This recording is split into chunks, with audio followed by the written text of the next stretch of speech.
నోటితో బెలూన్ ఊదడం చాలా కామన్. కానీ నిజామాబాద్ జిల్లాకు చెందిన యువకుడు కాస్త డిఫరెంట్గా ట్రై చేస్తున్నాడు. నోటితో కాకుండా చెవితో బెలూన్లో గాలి నింపుతున్నాడు. గిన్నిస్ బుక్లో చోటు సంపాదించడమే లక్ష్యం అంటున్నాడు ఈ కుర్రాడు. చెవితో బెలూన్ ఊదుతున్న ఇతని పేరు చాంద్ పాషా. నిజామాబాద్ జిల్లా ఎల్లారెడ్డి మండల కేంద్రానికి చెందిన పాషాది నిరుపేద కుటుంబం. ఎలక్ట్రీషియన్ గా పనిచేస్తూ కుటుంబాన్ని పోషిస్తున్నాడు. ఏదైనా కొత్తగా చేసి తనకంటూ ఓ గుర్తింపు తెచ్చుకోవాలనుకోవడం ఇష్టమంటున్నాడు పాషా. ఓ రోజు మెరుపులా తనకు వచ్చిన ఐడియాతో ఫేమస్ అయిపోయాడు.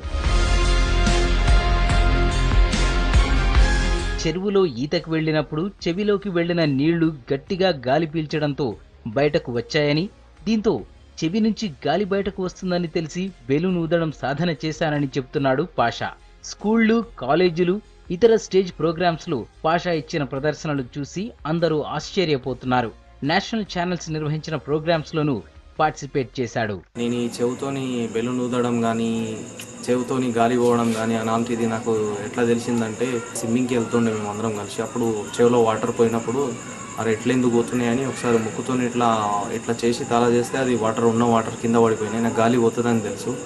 ఒకరోజు సడన్లీ నేను ఇట్లానే ఏదో ఒకటి చేయాలనే ఆలోచన నాకు కలుగుతూ ఉన్నప్పుడు నేను ఏం చేసినా అంటే, సడన్లీ ఒకసారి ఒక టీవీలో ఒక ప్రోగ్రామ్ వస్తుంది, ఇంటర్నేషనల్ ఛానల్ జీటీవీలో ప్రోగ్రామ్ వస్తే శభాష్ ఇండియా అని.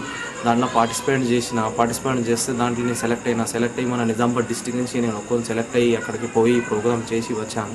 బెలూన్స్ ఊదడంలో మరింత సాధన చేసి తక్కువ సమయంలో ఎక్కువ బెలూన్లు ఊది గిన్నిస్ బుక్ లో చోటు సంపాదించడమే తన ఆశయం అంటున్నాడు పాషా.